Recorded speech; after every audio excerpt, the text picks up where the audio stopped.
issue that we are seeing as brokers overwhelmingly. That is that all of us are getting a concept of the documents and the changes that have happened since the NARC settlement. But there is what seems to be a disconnect from how these documents interact with each other. And that is what is really important, that we understand that we're interpreting the contract package as a whole.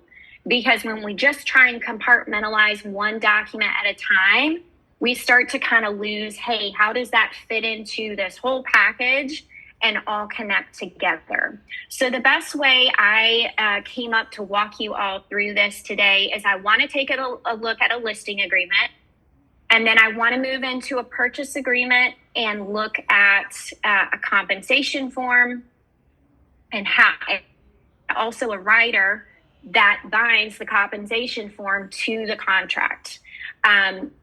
What we're seeing overwhelmingly just from a contract perspective, mistakes is really 4 things. The first one is not adding the addenda. When you come to the bottom of a purchase contract and you have, and I'll just scroll down and show you since we're on here real time, because I'm not an attorney and I'm not going to go through every line on these contracts, but I'm going to hit the really important things. When you see here that you have your addenda and your additional terms on your purchase contract at the bottom, if you check off one of these items, one of these letters, it corresponds with the actual document within dotloop that you have to attach to the contract package. So what we're seeing is a lot of people checking off GG, seller's agreement with respect to buyer broker compensation, and just putting a compensation form in the package. And they're not the same thing. There's a compensation form, and then there's also a rider that's literally GG. So you can go into dotloop and type in GG and Florida Interactive Forms, and that you will see that form pop up. You have to include the addenda that you check off here with the contract package. If there's a mistake and it needs to be stricken, it's okay to do that, but you have to strike it, and you have to have what? All parties initial that change. That's the second biggest thing that we're seeing, is that people are trying to alter things on the contract by striking them or an addenda, and they're not having all parties initial. So I promise you, compliance is not trying to give you a hard time. These are things that legally we have to have buttoned up, right? The third thing we're seeing is that, and I'll show you in dotloop, when you are using a as-is or a standard FAR/BAR contract, people are attaching addenda that belong to the CRSP contract, which is a different contract. I know some of you are using some NEFAR documents. I know TBOR has their own contract. We do have some different contracts floating around, although as-is contract is typically 80% or more of the volume of contracts we see in Florida, which is why you're going to see me primarily talk about an as-is contract. So those are the things that we're seeing the most that we kind of want to clarify here today.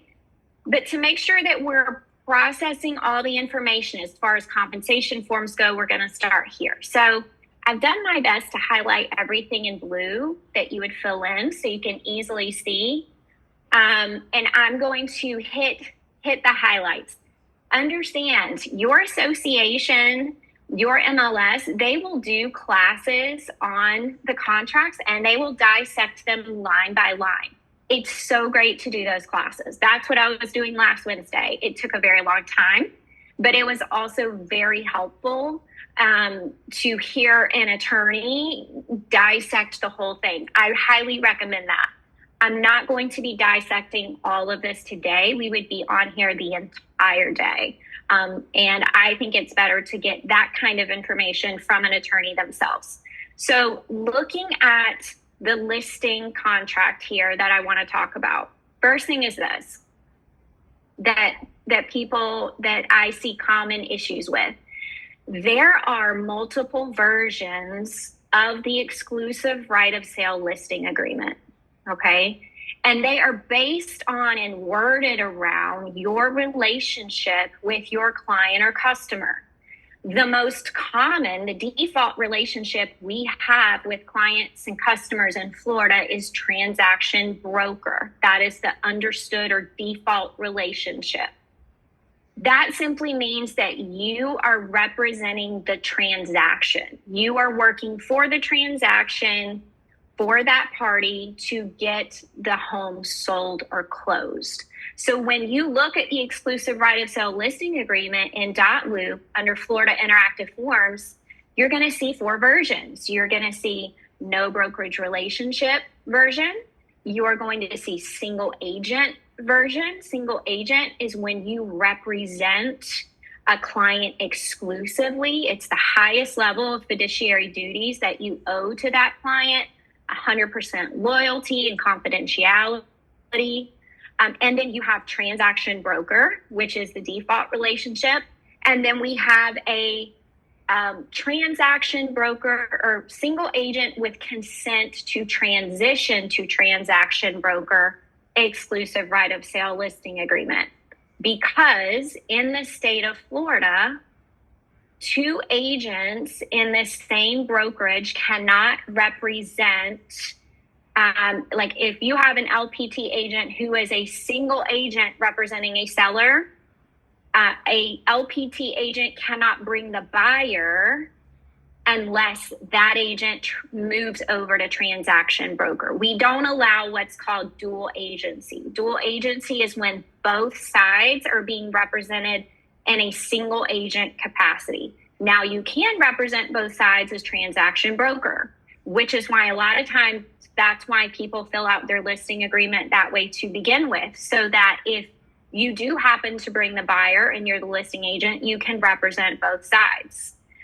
So that is just like a quick, you're going to see multiple versions of this. If you want to keep it really simple, you can use the transaction broker listing agreement. Or if your consumer / client wants you to represent them as a single agent, use the single agent with the consent to transition if you find the buyer. Then you don't have to redo paperwork if you find the buyer. You already pre-agreed. So we have the dates here. You have to have expiration dates for a listing agreement. Typically cannot be longer than for a year. Now on the BBA, you can have longer than a year time frame. I personally would not want to market a property for that long, but it does happen, right? It does happen. More high-end properties or properties that are harder to sell. I know a lot of condos are sitting right now due to all the new restrictions and HOA fees. And make sure that you're filling this out completely when you are writing this listing contract with the seller. Keep in mind, this is your contract with the seller on how you're going to be paid once the property closes, or how you're going to be paid if a cancellation happens during the listing period. I'm going to focus on the area about commissions here because that's where we're seeing most confusion. Notice that I put here, see seller's disclosure. Please always try and get a seller's disclosure, guys, like I said, even if they did not occupy the property. Okay, so compensation, and here's where I want to focus some, and then we're going to pause and have some questions around the listing agreement. What I want to explain is that in Section 8, you have the compensation portion. This is the compensation on line 109 that the seller is agreeing to pay you as the listing broker. Now, you as the listing broker can agree, you can talk with the seller and agree to give a piece of this pie. Think about the 5% I have here as a pie. You can agree to give a portion of this pie to the buyer's broker, and you're going to split that, right? That is an option for the seller. Or you can talk with the seller and say, hey, my listing commission is 2.5%. And if you want to negotiate buyer's agent commission as offers come in, then we're not going to predetermine an amount of commission that we're offering, and we will have commission offered directly from you as the seller to the buyer's agent. That is another option for the seller. And where you get into writing that out comes through here in section 10. Okay. So the options for the seller in section 10 regarding compensation to a buyer's broker are: A, seller authorizes the broker to offer compensation to the buyer's broker. A means I'm giving a split of whatever is in line 109 here. Okay, that's the important thing that you need to remember. B means the seller is going to pay the compensation to the buyer's broker directly. So it's not a split. It's not a piece of my pie. I get the whole pie here, and then whatever amount is listed, percentage or flat fee, if they choose option B, is going to be paid directly to the buyer's broker from the seller. Or their third option is that they can decide they're not going to offer compensation. Okay.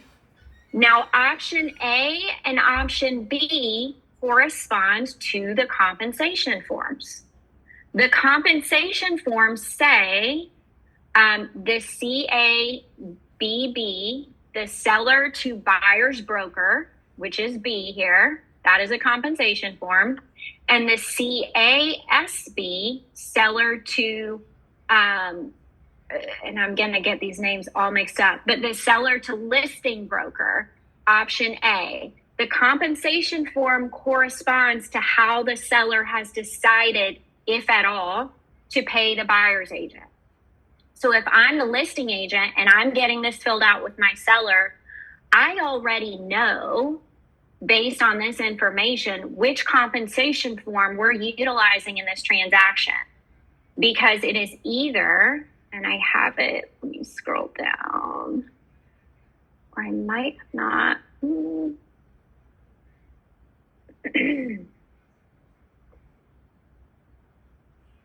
Yep, I have it here. So this is seller's broker to buyer's broker. So this would be if option A is checked on your listing agreement and you are splitting the pie of whatever is in line 109, then we already know you're using this compensation form. It's already written out in our forms. Now, if the seller is offering it directly and I'm not splitting the pie, then it is the seller to buyer's broker. It simply eliminates the seller's broker. It's the seller to buyer's broker compensation form. So those are the two compensation forms that are available to you. And that is how you can interpret with your listing agreement. Now, we have a lot of questions come in. Well, what if we negotiate this, right? Just like when you put on a listing agreement, you have up here, the list price is going to be what, $500,000, and you have it on, it doesn't necessarily mean that that is what the property sells for, right? There's negotiation that happens when you have an offer package come in. This number, this buyer's broker compensation, especially if the seller says, you know what, I'm not going to predetermine. If your seller wants to negotiate with every offer, I would recommend checking C. I'm not going to predetermine that amount. As offers come in, we'll negotiate it. May the seller decide that they want to pay compensation? Yes. So we're putting information here. We know which forms correspond with it, but it also could be negotiated. Because ultimately, we are going to sign a compensation form with everyone's agreement, and we're going to memorialize how much that buyer's agent is making with that compensation form on whatever number we land on. What we can't negotiate on is whatever is in this line. Now, I am not saying that you can't change your listing commission. You certainly can. But you have to modify the listing agreement if you are changing the listing commission with your seller, what you are making as the listing agent, because we don't have a compensation form executed with our seller. This is our compensation form with our seller. Whatever this says or whatever we modify it to be here in line 109 is what the brokerage goes off of to know how much you're making, is what the seller goes off of legally to know how much they're paying to you for your listing services. So if your listing services change, right, and you can still do things like a credit letter. If you decide that you want to give some money back to your seller by way of a credit letter, it would not require a change to this. A credit letter is different. But if you actually modify the percentage that you are receiving, you as a listing agent do need to modify the listing agreement so we know how much that is. We don't have a compensation form.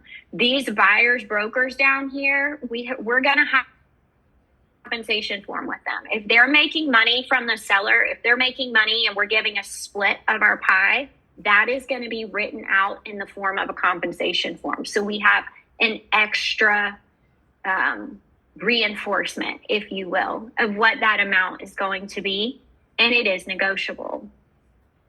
So I'll go on to say here that, with terminations, just a few things that I will clarify, and then I'm going to pause and see if we have any questions about what we've talked about so far. What I would say about terminations is that this is your termination fee, right? So this is a fee that is paid to LPT, the $700 or whatever you put in this line. You can put zero. That's completely up to you and your discretion. Just please understand you can't put zero and then try to charge the seller $1,000 if they cancel.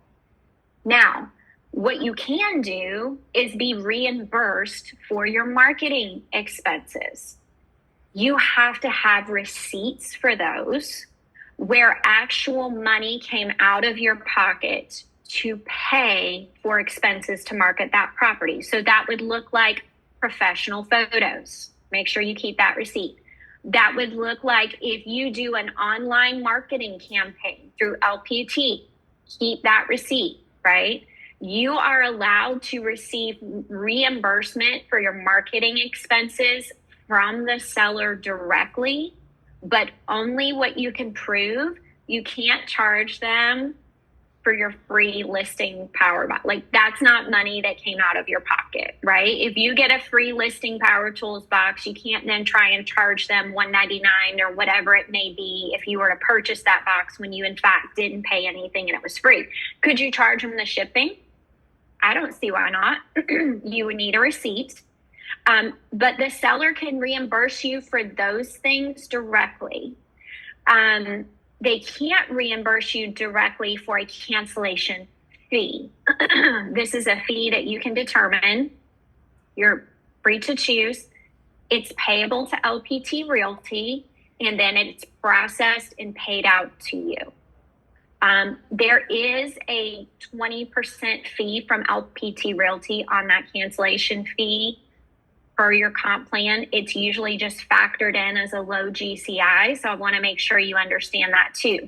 That way, when you're going in to write these cancellation fees, you can factor for that as well. So I just want to make sure we understand the questions regarding that. You have your dispute resolution line here. This is regarding arbitration. If you want to initial this, you can. We as broker don't typically initial this. It's optional. Some agents seem to think that the arbitration lines of any and all documents are required. They're not required. It's optional. But like on the compensation form, there's an arbitration line. And some agents will say, well, like, if you're not going to sign that, then we don't have a deal. They get very passionate about it. It's okay. It's not a huge deal. What it means is that we're going to predetermine on Section 13 that we're going to arbitrate if there's any kind of disagreement between the two of us. We're just pre-agreeing to that in the forefront. Now, if you don't sign that, right, if you don't initial that line, does that mean you can't arbitrate? No. It just means that you don't predetermine that that will be the course of action if something were to happen or arise. You reserve the right to pick and choose how you would like to settle the matter. So that is what the dispute resolution section addresses. And this is the listing agreement. Another really important thing, please make sure that you are signing. We can sign this as broker, but you are also authorized to sign this yourself as the sales associate. Please make sure that you return an executed signed copy to your seller. This is the law. This is Florida statutes for dealing with your seller. You have to return and execute a copy to them. So if we go in your file and you need help with a listing agreement dispute and your seller signed everything on January 1st and you're calling us on June 18th and we need to assist you and you never signed this, you never had a broker sign it, you never returned a copy to the seller, that's an issue. We need to make sure that we're executing it and that we're returning a copy to that party. So I am going to pause here for just a second, especially around the compensation form, and make sure that we are all understanding. You guys have a lot of messages here, I see. Okay. So let me see. And I usually use the webinar version. Are you able to raise your hand or unmute? Can someone tell me? I know I saw somebody raise their hand earlier. No. Okay. Oh, yep. Okay. So let's see. You can, but it's hard for me to see where you are.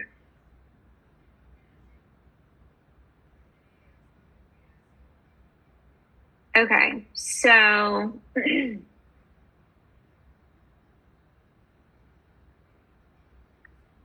me try this. Okay, I can see here. Sorry guys, I am not used to this version of Zoom, so let me see. Here we go. So Sharon, for example, I just sent you a message, you raised your hand. Is it letting you unmute? Yes, it is. Okay, perfect. We're going to figure this out, guys. Do you have a question or were you just helping me out? No, I'm just helping you out. Okay, I appreciate it. So if you have a specific question that you would like to voice, you can put a question in the chat too. Please raise your hand. I'm going to look through here and give you permission to unmute so you can ask your question. I know for some people it's you're just more verbal, right? And I totally get that. And I don't want a scenario where we're not allowing an open forum like that. So Eileen, you should get a message. Did you want me, baby? I muted it.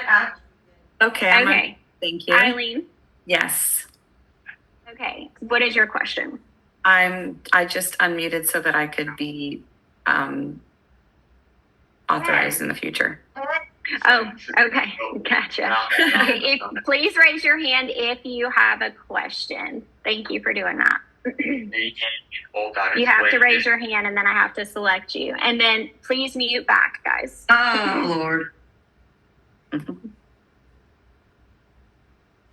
Okay, I don't know if I'm next. This is Shala. Yeah. Mm-hmm. Hi, Natalie. How are you? Good. So my question on the listing that is single agent but allows the seller to allow you to transition to a transaction broker. Mm-hmm. In the additional terms, are we allowed to? When I was with another broker, we were, but I want to make sure for compliance here we can. But if we have the listing and we get a buyer that does not have representation and we've now transitioned to a transaction broker and we're representing the buyer and the seller, can we put that in the additional terms saying that, well, if we do represent the buyer and the seller, the transaction now, that we can change the compensation there. So let's say we were doing 6% initially. Can we then say in additional terms, if we represent the buyer also or a transition, we will now take 5%, for example? Yes. Can we put that in that is additional terms? Yep. Okay. Totally acceptable. Mm-hmm. Perfect. Thank you. Yeah. Great question. Hello, this is Claudia Molina. How are you? Good. How are you? Good, thanks. Yeah, it's a simple question. So just to understand, this form must be signed also by the broker. So for both the associate and the broker? For the listing agreement specifically, Yes. you can sign it as sales associate, and that's perfectly fine. You're authorized to sign it. Okay. The only form that you guys really can't sign, if you want me to be direct, you can sign obviously the purchase agreement, the compensation forms you can sign. Now, other agents are going to pitch a fit about that and say, oh, it has to be a broker. Don't argue with them. It's okay. Just be like, okay, I'll have my broker sign. That's fine. We'll sign it for you. We're happy to sign. But you are allowed to sign that as well. The only form that you cannot sign as an agent and authorize in and of yourself is a broker credit letter. That you cannot put your own signature on, or I've had some people sign my name literally in their own handwriting. So you can't do that either. It has to be broker signature for broker credit letter. The other Florida contracts and forms you are allowed to sign as a sales associate. Perfect. Thank you. Thank you. Hi. Okay. Yep. Go ahead, Stephanie. I have a question about addendums. So effective date, Mhm. that's the effective date that the contract went into effect. Am I? Correct. And that's a great question. And here's how the effective date is calculated in Florida. So the effective date is known as the date that all parties have signed and it has been delivered to all parties. So if you send a contract package to a listing agent, the seller signs it on a Sunday, but you do not receive it until Monday, the effective date is Monday. It's the day all parties have signed, and also that the paperwork is delivered to all parties. And that is day 0. The effective date is day 0. Your day count starts as calendar days the next day. So if I received a contract today, signed and delivered, my day would be day 0. Day 1 is tomorrow. Day 2 is Friday. Day 3 is Saturday. 4 is Sunday. 5 is Monday. So that's really important to know because that is how everything is calculated when it comes to inspection deadline, when it comes to appraisal deadline, financing deadline, and we're going to get into some of that in just a bit as well. Yeah, it's like we just had a group chat with a bunch of our team members with MVT, and it's all over the board. Like there is a lot of confusion on what effective date actually means. I have a lender saying that I have to put today's date for the addendum for the effective date. So it's like, okay, I'll play your little game. I just thought it was based on the contract date, and that's fine, but that's where we're at. Yeah. Thank Yeah. you. Of course. There were a couple of you I sent requests to, and I will do a few more questions, and then we're going to keep moving through the content. So.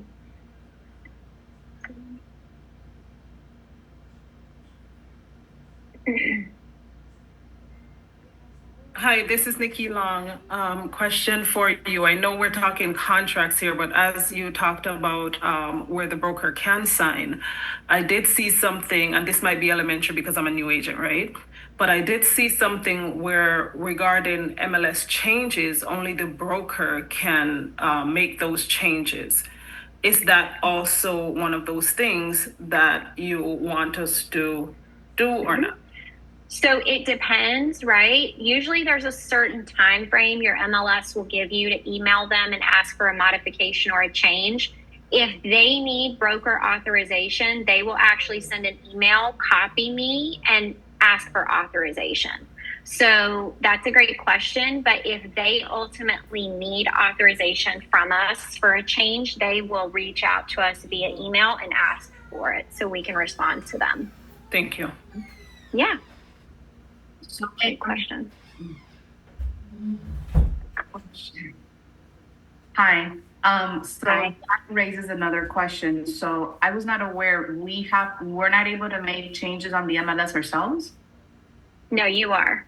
You Oh. are. Like this would be something in an instance where you have typically a time frame, let's say, to mark a property closed, pending. It can depend. It can vary from MLS to MLS. But if you don't mark a property closed, let's say within, I believe for Stellar, it's 3 to 5 days. You have to mark it closed. After that time frame passes, You're gonna point they at me, won't- but you literally in the shop just said it could have been. Like I said, Hey guys, if you can make But I sure got if you're there not and we asking a got knocked question over the that you're intake. muted. Well, it was already off the car. We knocked it over. We looked for the bolts. So yeah, All that's the what that bolt was refers missing. to. So now I'm going to go back to muting My bolt was everyone missing. because, When we went to put it back on. Yeah, but What a lesson that has been learned.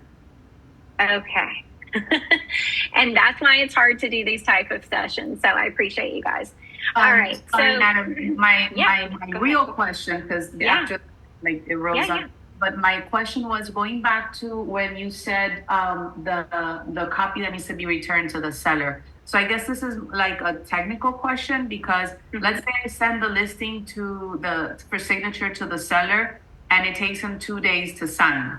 So he signs, it comes back. Do I go into if the form is already signed, electronically signed, does that loop allow me to go in the form and add a date, or it's gonna mess up all the electronic signatures? That is a great question. So I would have to. I can't predetermine that he's gonna sign the day I send him the listing agreement. Maybe it takes 2 Right. days. So I can and figure it's it not out. the date. It's not the date that he signed. It's the date that you sign as finalization, and then you send him a copy back. So I would set up the signatures to be. You fill it out. The seller signs first, and then it comes back to you for signature. You sign, and yes, you at that time should be allowed to write in that date as you're signing simultaneously. It should not wipe it in that instance. Great Yeah. idea. So it'll let me type, right? Like Yes. if he signs first and then I'm gonna sign, it'll still let me type. Yes, it will. I don't know if the order is you have to put the date in first before you sign. Your signature should be the last thing, but you should be able to fill in that return by box right before you sign and you turn it right back around to him. Does that make sense? Okay, cool. All right, we're going to keep trucking. I know there's questions. I saw Jose in here, so I know some of the brokers are in here too and can help answer as well, which I'm grateful for. Because there is a lot of you, which is awesome. Okay, so now I want to get into, we just looked at the listing agreement and talked through that. I'm going to share my screen again, and we're going to look at the purchase contract quickly. Not going to spend a ton of time. I just want you again to be able to see how these forms talk to each other. So this is, and I will drop this in the chat before we end, guys, so that you have a copy of these things too, and you can see what is written in blue. But this is basically just filling out a purchase contract, right? Again, I'm using the as is here. What I did want you to pay attention to with the as is contract that we're not going to do the craziest dive into. Well, I'll hit the highlights. I'm going to hit the most problematic things. So the first thing is this. Your seller right here, the seller's name and the buyer's name. The seller's name has to be what's on the property appraiser site. Okay. So if you are going to a listing appointment, you're doing your due diligence and preparing your listing presentation, and I know I'm talking about the listing agreement now and not the as-is, but you need to make sure that the people who are listed on the property appraiser site actually own that property. If you get there and it says John Doe and Jane Doe and only John is there signing paperwork, that's a problem, right? Both John Doe and Jane Doe have to sign the listing agreement paperwork if that is who is on the property appraiser site. You cannot get around that. The only other instance would be if they have a POA, a power of attorney. So if someone else in the family has authority to sign for them as a POA, you would have to have a copy of that. It would have to be verified. And that's where you can get title involved in helping you verify that information too. But you need a copy. The broker team can help you, but it has to match. Same thing for the as-is contracts. The sellers that are on the property appraiser site have to match what is on the purchase contract. Buyers, what is listed on their driver's license. The legal description, you also can pull from the property appraiser site. It populates into MLS. You can copy and paste there. You can really pull it from either one. For accuracy reasons, I personally would always go to the property appraiser site and copy and paste. That is the easiest way to keep all those numbers and letters accurate. On the personal property, we actually deal with this a lot, the broker team. It's really important to be clear about what appliances are included or excluded from the sale of the property. If you have not encountered this yet as an agent, I promise that you will, 100%.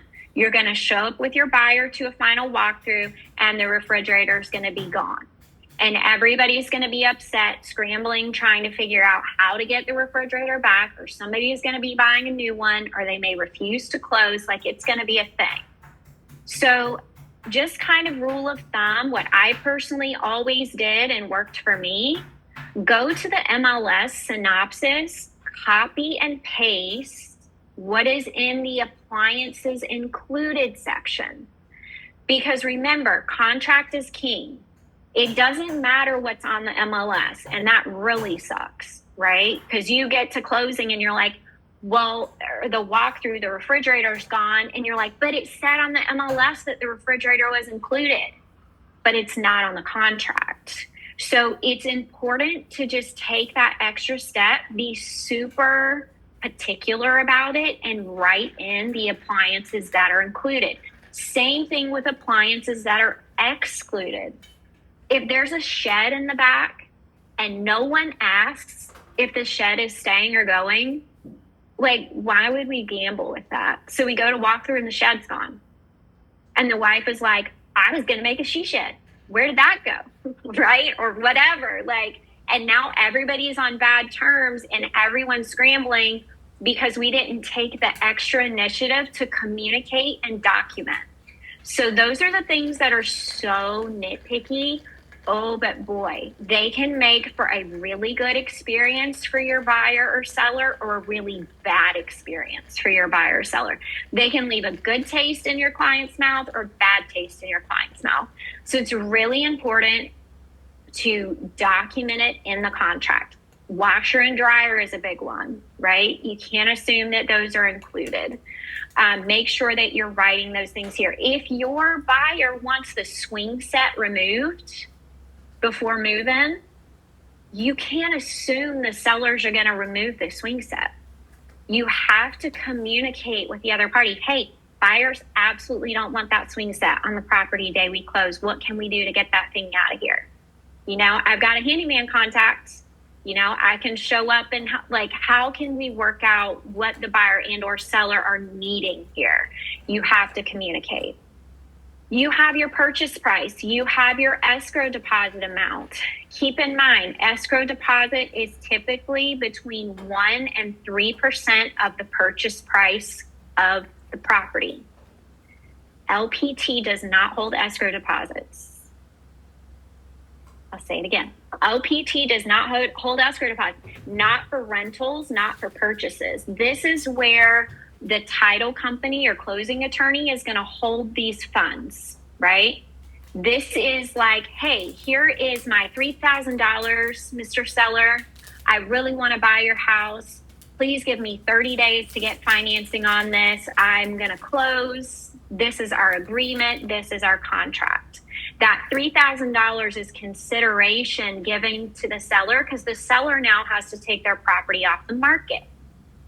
They now can't sell their property to somebody else. They agreed to sell it to you. So this $3,000 is at risk because if you don't hold up your portion of the contract as a buyer to perform by the deadlines, then that $3,000 can be not taken, but claimed by the seller, right? We're due that $3,000. We did everything we were supposed to do. The buyer walked away day before closing. That is what this escrow money is for.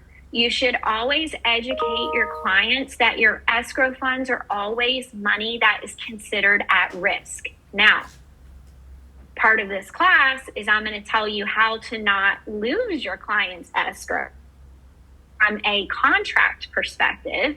But here's the thing about the state of Florida. When parties have a falling out and there's a cancellation of a contract or a contract doesn't close, there has to be what's called a release and cancellation.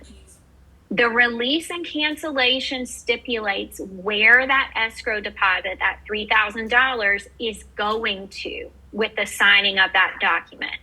And all parties have to sign that. The seller has to sign that. The buyer has to sign that. And if they don't agree for whatever reason, they can say, I'm not going to sign that. And it can tie up this money for a period of time until it's worked through. So we don't want to assume that even if we dot all our I's and cross all our T's, that the other party is always going to do the right thing. You can't make other people do the right thing, right? So it could take an amount of time to get that money back from the title company, from the closing attorney, or if interpleader action is filed through the court system. It's just important to know, please don't put a $100,000 escrow deposit for a $300,000 house, right? That money, again, is considered at risk. So we just want to make sure that we're explaining what it means. It's typically between 1% and 3% of the purchase price. You have the title company's information here. It is required to be on the contract. This isn't something that you want to leave blank. Now in Florida, and it's funny because it varies from area to area. So in Tallahassee, for example, I learned last week on my contract class that a lot of the buyers there with the Tallahassee contract do pay for the title's owner policy and the title expenses. Here in Central Florida, it typically is the seller. So the buyer can pick the title company if they choose, the seller can pick the title company if they choose. The thing to remember about the as-is contract and this portion with the title company is that, and I'm going to scroll down, right here on lines 172 and 174 and 176. This correlates to that information on the first page about the title company. If the seller picks title, the seller pays for the owner's title policy. If the buyer picks title, the buyer pays for the owner's title policy. This is a closing cost, essentially. Now in Miami-Dade, they are special. They have a special provision where it can be transferred. So if you are in Miami-Dade Broward, there's a provision for that there, and you would select the third box. But just to remember, the easiest way to think through this, whoever picks title or closing company pays the owner's title policy. So I can't write up here my my title company that I want to use as the buyer and then go down and check that the seller is going to pick title. Those two things have to correspond. Okay, so we have here our financing, how much we're financing. I always write it as a percentage. If you want to write it as a dollar amount, more power to you. It just always was easier in my head that way. You have your date for time and acceptance. You do need to alter this date to match when the seller executes this if the date lapses. So let's say our expiration for the seller to sign this purchase agreement and accept it is 6/20. Let's say the seller signs 6/21. Okay. We want to go back. We want to strike this. We want to put 6/21 to match the date the seller signs. And we want all parties to initial right beside this. That date does need to correspond with the last date or earlier. Could be earlier, just not later. This closing shall occur. Go ahead and do yourself a favor here, and I didn't write it in blue, on or before 7/18/2025. Just by putting that word on or before, if you all are ready to close prior to July 18th, it's going to save you writing an extra addendum. Because if you don't have on or before and you just have 7/18 to move it to earlier, to move it to later, you're going to have to execute an addendum for that. Assignability. When you are representing a seller, you never want to see this first box checked.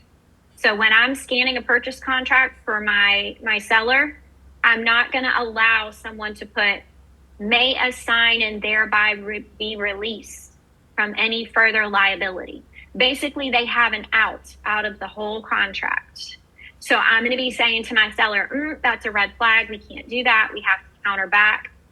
Now, either these last two options are acceptable. They can assign the contract, but you need to let your seller know that means maybe a different buyer will end up buying the property because it's assignable, but ultimately the liability of the contract cannot be released. Meaning that if the original buyer buys it, fine. If a buyer who's assigned buys it, fine, but it's going to be bought, it's going to close. There's still grit in the game. Ideally, may not assign the contract.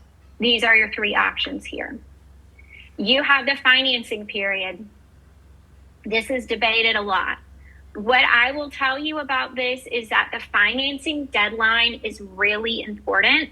I will show you at the end here, as we're wrapping up, I have recommended dates that you should put on your calendar every time that you're working through a purchase contract. Financing deadline is one of those. You need to have either loan approval or loan denial from the lender for the buyer by the day count from the effective date that is in this blank. It could be 30, it could be 40, it could be 20, it could be whatever parties agree. But you need to understand that that is a hard deadline that your buyer has to get approval or denial. It is not the same thing as a pre-approval letter. Okay, so we've had that question. A pre-approval letter is something a buyer gets initially when they're looking for properties. And it's just letting the seller know, hey, we've done a quick check of their income and typically their credit score, they can buy and afford about this much. Loan approval is a whole nother thing. It's where you have given them your baby and the kitchen sink. They know everything about you.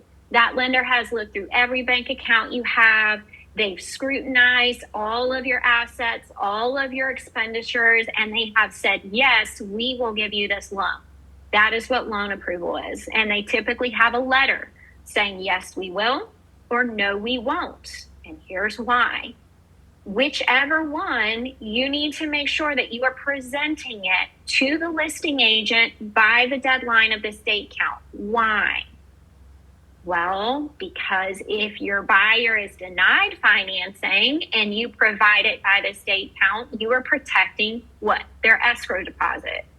Their $3,000, because according to the contract, they should receive that back now because they have met that deadline. They did not get approved.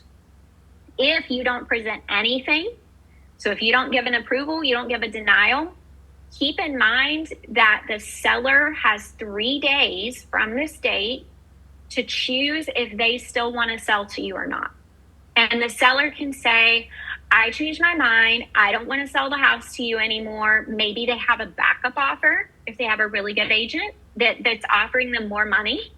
This is a way the seller can wiggle out of the contract and sell to someone else. And it's actually the only way in this contract the seller can wiggle out and sell to someone else. So it's really important that we pay attention to that date. Keep in mind, you also have a loan application deadline built in, 5 days. So if you have a really good listing agent or you're a good listing agent, you're paying attention to this buyer who's purchasing the property, and you find out from the lender that they didn't apply for their loan application, they did it in 10 days, that's an issue. They didn't uphold their side of the contract. So it's important to pay attention to that as well. We have, let's see, we talked about line 172, 174, and 176 in respect to the title company.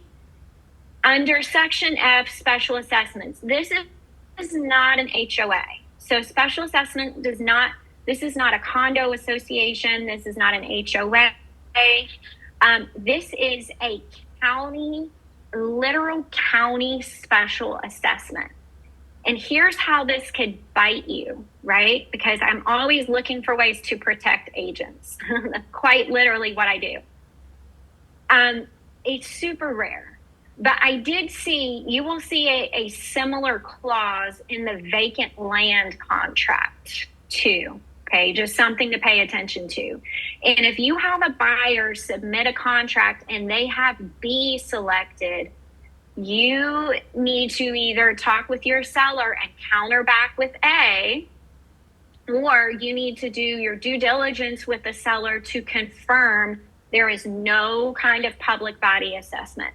The example that I'm thinking of, it was a vacant land deal that was a lot. B was selected, so seller shall pay in full. And sure enough, the owners received a letter from the county prior to closing that sewer lines were being installed in that entire road, and that each lot owner had to pay $30,000 towards the installation of those sewer lines, and the lot was sold for the contract price was $35,000. So literally, according to the contract, the seller would net $35,000 and then turn around and pay $30,000 fee at closing to have sewer lines installed. This is why this can really matter. But I will say that it's rare. It's not HOA, that we have a whole separate addendum for that. Moving through, again, sorry, I'm not going line by line. It's just something time doesn't allow for. Here we have the inspection period. Now, a lot of people ask, what is the difference between the as-is and the standard bar? It's going to be the inspection period clause of the contract. That is the main difference between the two. The as-is it specifies the property is as-is, and it gives the buyer a certain number of days, which are going to be written in here, to inspect the property and have the right to cancel. Now, here's what some people don't like. With the as-is contract, a buyer can cancel for any reason. A buyer can pull up and say, I had my psychic read my tarot card last night, and they told me that I should not buy this property, and so I changed my mind. Under this clause of the contract, the buyer can cancel for any reason during the inspection period. They do not have to provide a copy of the inspection report to the seller to be able to cancel. It's not a thing, although some listing agents will try and convince you of that. It is completely their right. What you need to keep in mind about this deadline is, yes, you can still ask for repairs or concessions. Some people get really passionate that you can't because it's an as-is contract. You can, but also the seller can say to you, no, this is an as-is contract. I'm not giving concessions or making repairs for inspection items. perfectly justifiable and allowable on both parties' parts to ask and also say no. But if you're going to try and negotiate something for your buyer, you have this time frame to do so. You don't have leverage after this date passes. So you have to pay attention to that. You need to get your inspection scheduled as soon as possible, your 4-point, your wind mitigation, your general home inspection, so that you can review that in its totality with your buyer, see what the deal breaker items are. We're not replacing light bulbs. We're not putting on new light switch plates, right? We are asking for things that are going to blow this deal apart. What in this inspection report is going to cause you to walk away from this transaction? Let's address those things. Negotiate back and forth. What you do need to understand is if your buyer says, well, if I don't get a new roof, then I'm not buying this property, right? And you're on day 7 of your negotiations and you're waiting on an answer from the listing agent if the seller is going to agree to the new roof or if they're going to say kick rocks. If you know that your buyer would cancel if they don't get their new roof and you are at your deadline, you need to send 2 options to the listing agent. Option 1 is an addendum where the seller is agreeing to reinstall or install a new roof prior to close with a licensed contractor. Option 2 is we will cancel. I'm sending you a release and cancellation with the escrow deposit going back to my buyer because this is the last day of the deadline.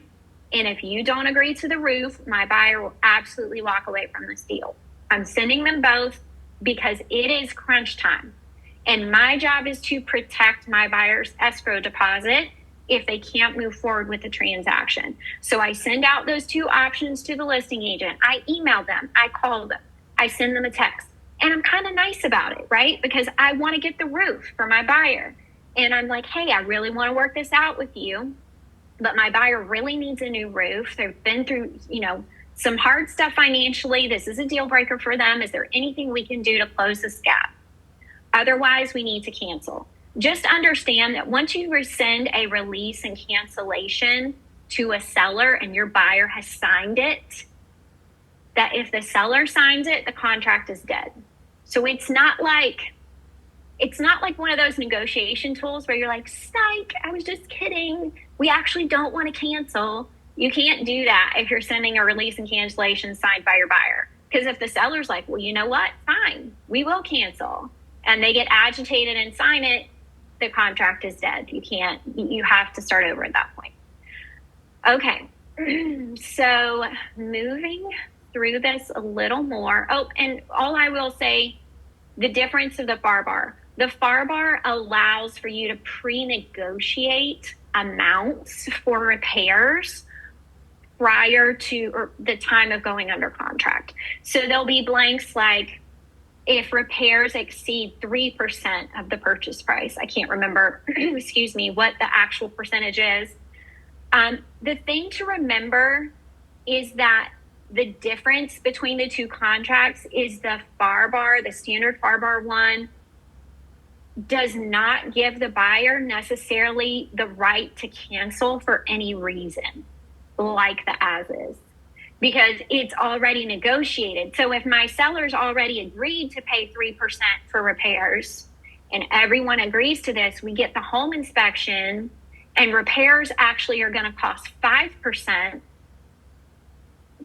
Yes, you can still negotiate, but it's not as clean and dry and whistle clean for like, nope, my buyer can cancel for whatever reason. There's more, it binds them more to the agreement, which is why the as is a very buyer friendly contract and the standard FAR bar is a more seller friendly contract ish. All right. I know we're getting long-winded, but that is the last kind of big thing I want to talk through. There's lots of big things in here. Hopefully you guys have read the contract. We did talk about this in additional terms and addenda. Here's what you need to know. Every letter corresponds with an addendum in .loop. So like, for example, here's .loop. right here. So let's take Gigi, for example. If I go here and I click add document, you all can do this in your dot loop. You scroll to Florida Realtors Interactive Forms, you type in Gigi. There it is, right there. This is my document. I just checked off on the contract, and now I have a copy of it right here. Okay, that is the case with all of these documents that you see on the contract. So if you check off, you go into dot-loop and make sure you have addendum U, post-closing occupancy, and you have that filled out and added to this contract. You can't check it off and not include it. So you have your additional terms here, and then you have agents' names. This is the as is. Now, I have the compensation agreement we showed you all earlier when we were talking about in regards to which compensation agreement we choose, which I am going to circle back into a little bit. Okay, so play devil's advocate for me. So as the listing agent, based on the listing agreement that we looked at up here, I'm going to know which compensation form is going to be used. I'm going to be able to tell the buyer's agent when they call and ask me, hey, is the seller offering commission on this property? I'm going to know by looking at this, yeah, seller's offering 2.5% from the listing broker. Great. Give them a copy of the compensation form. They can initial it. Their broker can initial it. Done. If option B is selected, yes, seller is offering direct compensation to the buyer's broker. We know which form we're using. Or let's say C is checked. The seller hasn't agreed to anything, and the buyer's agent calls you as the listing agent and says, is the seller offering anything? Well, you know, it's negotiable. Please submit it with your offer. When I say that, everyone, the light bulb should go off. Everyone should know, oh, the seller hasn't predetermined a piece of the pie for an agent on the listing agreement because they want to negotiate it. So it's going to be a seller to buyer's broker compensation form. Because the only instance in where it's a seller's broker to buyer's broker compensation form, CABB, is if this pie in line 109, this 5% is being split between the brokers, and that is on the listing agreement. So if you are unsure which compensation form to use, I would just default to the seller to buyer's broker compensation form. The CASB is what I would recommend you use, because and the listing agent should know enough to tell you which form as well that you should submit it on. But when in doubt, just use the CASB one. So hopefully that's starting to make some sense.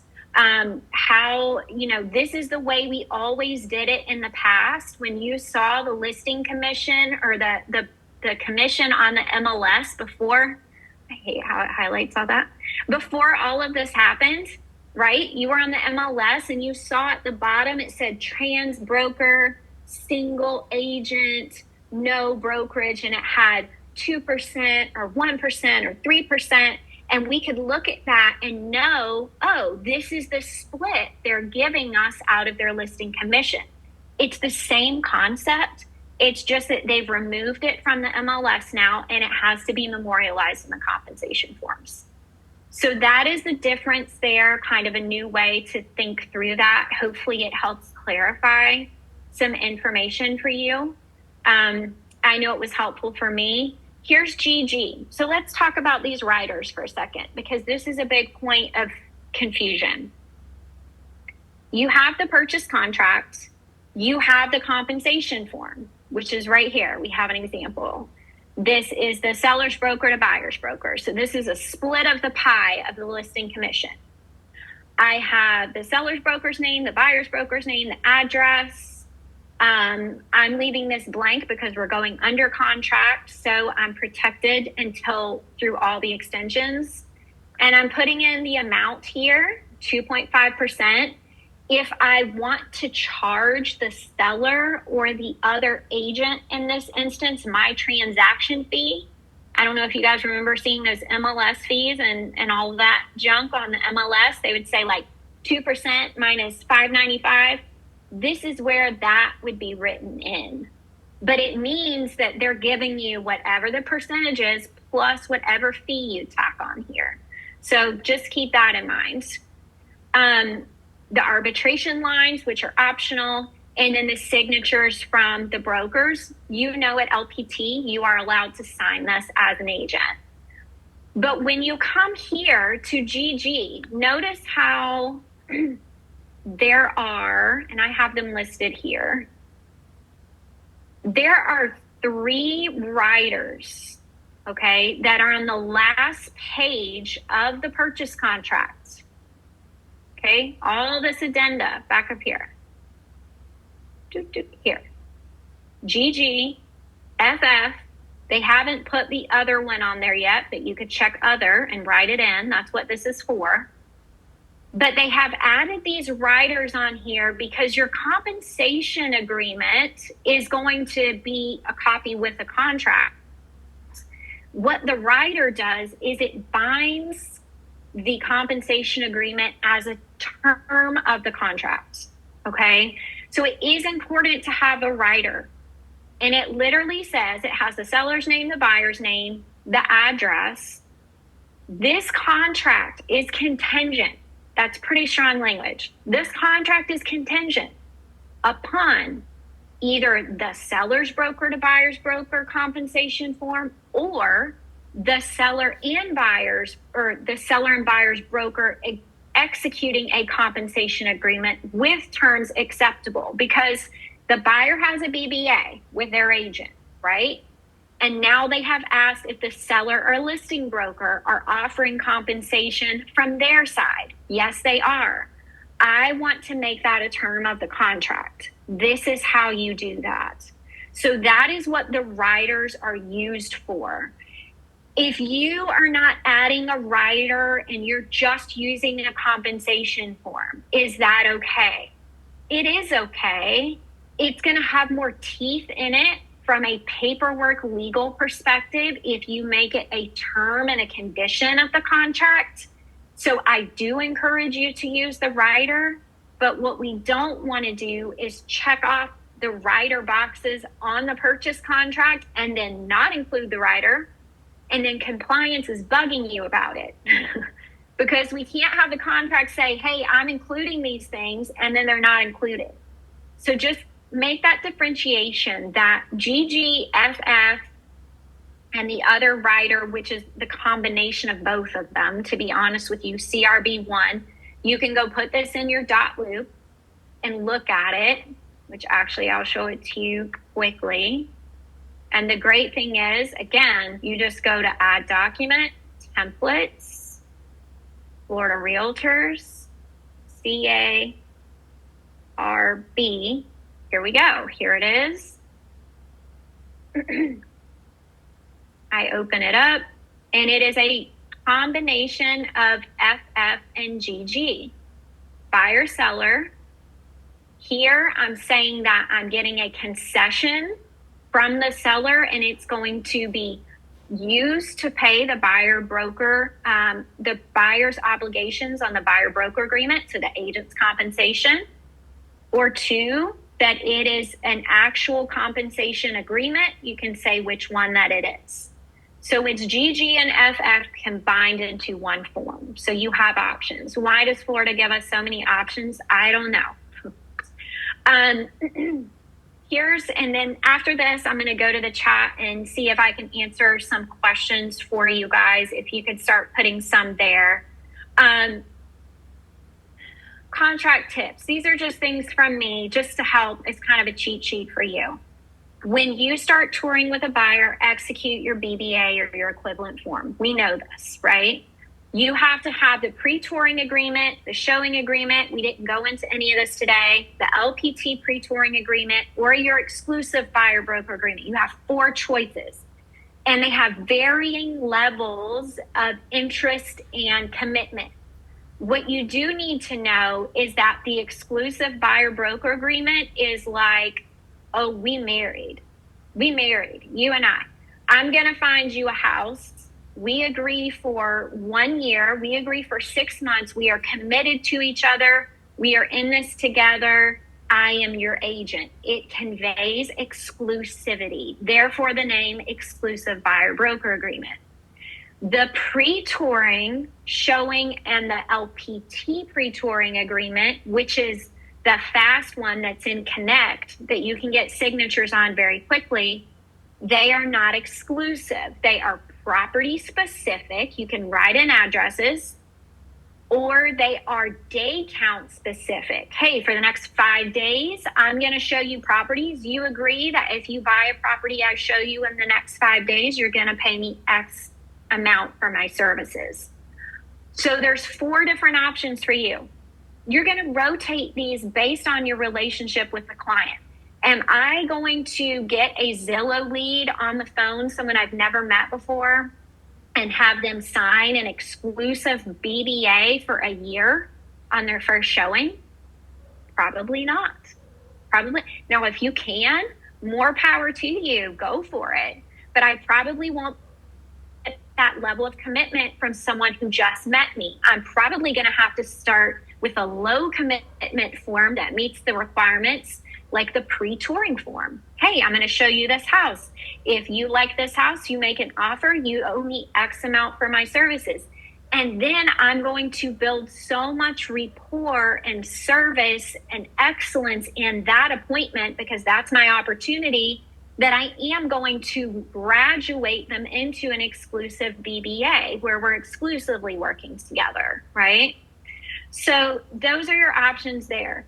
Your offer package. What should your offer package include? And here's what I recommend, right? And I'll just show you guys kind of dot loop here. I'm sure most of you know this. This is my absolute mess of everything I have meshed into one. But once you have everything signed by your client, you can check off and you can reorder these. So when I'm sending an offer package to someone, the first thing I want them to see is my pre-approval for my client, right? So I'm going to upload their pre-approval in here, and I'm going to move it to the top of the folder, because that's the first thing I want them to see. Then I want them to see my contract. Here's what I'm offering you. Then I'm going to include all my addenda. So you can reorder your documents. You can check them off like this. You can download them. And when you download them in this manner, it creates a continuous PDF. It's beautiful, right? It just keeps going. You don't have to attach 7 different documents to an email. You can just do it all at once. I would recommend doing that. I would recommend, so you're going to have your purchase contract plus any applicable addenda for your buyer, like sale of buyer's property. If you have a buyer who is selling a property in order to buy, you have to have a sale of buyer's property or their escrow is at risk. Okay? Maybe you're related to your buyer. If you are a family member of your buyer, you have to have a personal interest of licensee, pretty sure is what it's called, addendum included in your offer. You want to make sure that you go to the MLS and you download all the attachments, the HOA disclosure, the seller's disclosure from the seller, everything that you possibly can. You want it filled out, acknowledged by your buyer. Maybe they have HOA bylaws and all of that. Can we have a fence? Can I have a pit bull in this community? You want to make sure that you're sending all of that to your buyer beforehand, before they're signing off on this offer, right? If you don't have an HOA addendum and you know this community is an HOA, what should you do? You should send the offer without the HOA addendum if they don't answer you. But first, call the listing agent and say, hey, do you have an HOA addendum disclosure? Because I know this community is an HOA. I didn't see it attached on the MLS. I have a great buyer for you. I would love to send this over. Can you shoot me that disclosure, please? It is their job to fill that out. That is the listing agent and the seller who should be filling that out with the fees. So you can request that. Your compensation form. Do not give away your leverage and send over an offer without negotiating your compensation, unless you're fully expecting your buyer to pay the full thing. And maybe so. Maybe your buyer is, because you have your BBA, right? So if your buyer is paying your compensation and you're not looking to the seller or the listing broker, you don't need a compensation form. That is more memorialized in your BBA. But if you are asking for what the other side may be contributing, you have to have your compensation form. And these are, again, the forms we looked at, CASB1 or CABB1. Then, in addition, you need your rider, adding the compensation form right above here, these forms, adding them as a term of the contract. And these are the options for you, GGFF or CARB1. When you present your offer, look at the two differences in these emails. Offer attached, and I put in 7 attachments, right? Or I make it so easy. Hey, thank you. Here's one PDF. Here's every document. I have not missed anything. I've been excellent about all these initials. Here's the terms we're offering. And I just list it all out for them, so they, of course, they're going to look at it in the contract, but then they can read it easily. They can present it to their seller quickly because we've outlined everything for them. It's just, it matters. It looks like you know what you're doing, right? It's important that we present ourselves that way when dealing with other agents, and not that just we look like what we're doing, but we actually know what we're doing and we're doing it well. Once your offer is accepted, calendar all the contract deadlines and memorialize the deadlines in an email. This is really important, with the listing agent and the client, so that everyone is informed and agreeable. One of the biggest things we see is agents fighting over the effective date, right? We talked about that earlier. I may interpret the effective date as today. The other agent may have interpreted as yesterday. And so then when I go to send my negotiations and my repair addendum, she goes, hey, this expired yesterday. Hick rocks. It causes this whole thing. It's better for just everyone to be like, oh yeah, yes, we're on the same page. So if you send this initial email, and I should have done a little example email, somewhat similar above, hey, John, just want to be on the same page regarding getting this transaction to closing and all of our deadlines. Here's what I have as the escrow deposit deadline, the loan application deadline, the inspection. Again, everybody, it's all about communication. These types of things avoid blowups in the future down the line in the transaction, which ultimately you're going to solve them, right? Because that is who you are. You're an agent. We solve problems. We bring resolutions, but you want it to be the best experience possible for your client. You want your client to be like, that is the easiest home sale I've ever had. That is the easiest home purchase I've ever had. We didn't fight over the refrigerator. We didn't fight over the washer and dryer. Everyone is on the same page. So hopefully that helps bring a little bit of clarity. And I so appreciate the broker team who's been in the chat too, because although I want to answer every question myself, it's just not always possible. Let's see. How do you suggest using a BBA when dealing with a new build?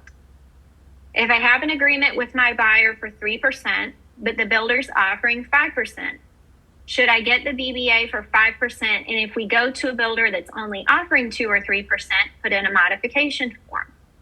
Great. yes, that is the ideal way, Rochelle, to deal with that scenario. It's always an easier conversation to reduce it down than it is to try and tick it up, right? Can you execute a modification for a higher amount? You can, technically. I don't love it, but you can do it. You would rather tick it down. So yes, I would aim higher and then modify it to lower. It's also a much easier conversation with the buyer when you're talking through that scenario. Hey, I'm actually going to be paid less, not necessarily more. Love that, Rose, sending it to mortgage and title 100%. Here's one thing I will say about the deadlines. Don't copy the listing agent and the buyer on the same email. You never want to introduce the listing agent and your buyer, right? You want to keep that information confidential. So when you send that, you are wanting to protect that information. What if you use the CARB1, but under option 2, the wrong box was checked? How do you fix that if needed to be fixed? Gail, you could simply just cross it out, strike it on that form, initial, and have the other party initial. It would be that simple. It does happen. There's a lot of confusion around compensation forms. We're seeing it so much. That's one reason why I'm doing this, and I want to have these conversations. Carl asked when we were talking about negotiating during the inspection period, so should we send an addendum stating the requested repairs or cancellation without the buyer's signature? So my recommendation would be, so you never, if the buyer is not serious about canceling, if they're just trying to be a hard, tough front, but they're not serious that they're going to cancel, then you do not want to send a signed release and cancellation. A signed release and cancellation is very much like, this is your last chance, buddy. It's not like we can go back and change things, right? So if it came down to, again, the buyer says, I want a new roof or I'm walking away, and they're a hard line on that, I'm sending both. I'm sending the addendum stating that sellers to install new roof prior to close with licensed contractor. Have the buyer sign it, or I'm sending the release and cancellation with the buyer's signature, and the seller then gets to choose. It's kind of like a serious ultimatum from them if they want to kill the contract over it. Okay.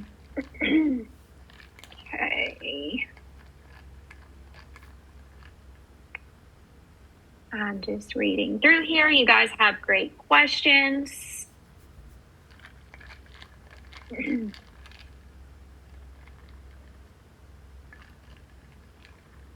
Okay. Do we need a CASB form signed by the builder for a new construction when representing a buyer, or will their agreement do? Nicola, their agreement is fine. Builders typically put it into the contract, right? And that's acceptable. You just have to make sure that you have that, but then you also have your BBA with your buyer as well. So working with a builder doesn't absolve us from using a BBA. We did talk about that before.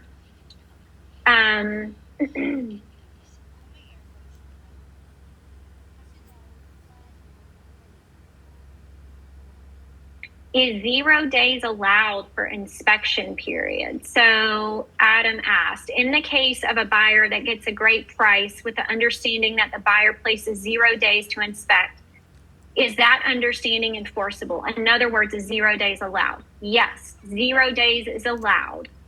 If you're going to go that route, I would say putting in additional terms. Buyer still reserves the right to hold an inspection. But basically what's being understood is that the buyer can inspect the property, but they have 0 days to negotiate repairs or to cancel that contract and walk away with their escrow per the contract. So they're essentially forfeiting their escrow from the start. They're agreeing they're not walking away based on the inspection. It is very risky. because you don't know what's behind walls, right? And, you know, especially 4-point type things.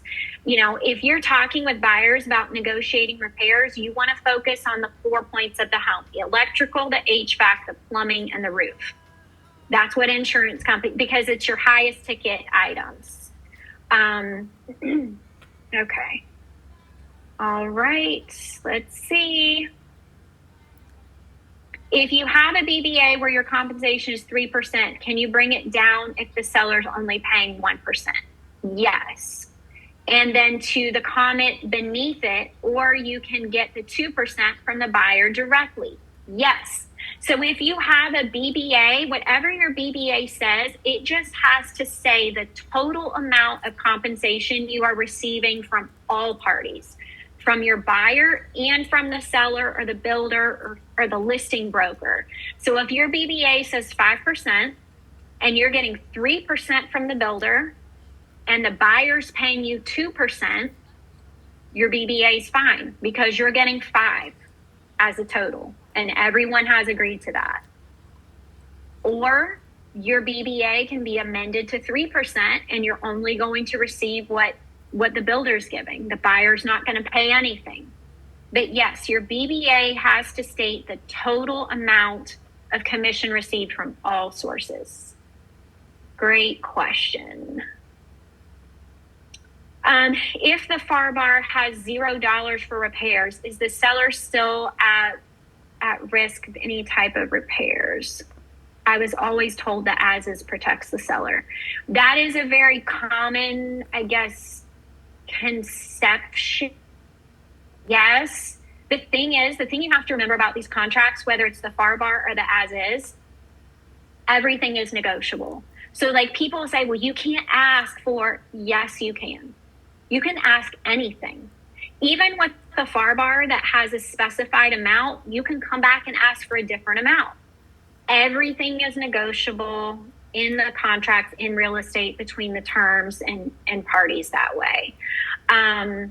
So yeah, I mean, at risk, I would say at risk, no, because the FAR bar is letting them know ahead of time, like, hey, we're not doing anything. Again, they can ask, buyer can ask, seller can always say no. Nothing can be unilaterally determined by either party. So I don't know if that helps, Melissa, but we can talk about it offline too if you want. How do you modify a BBA? Great question. There is a modification form to the BBA in .loop.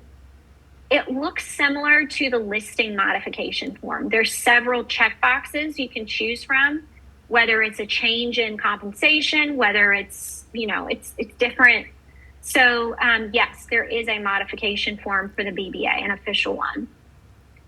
Okay, guys. Well, I really appreciate you.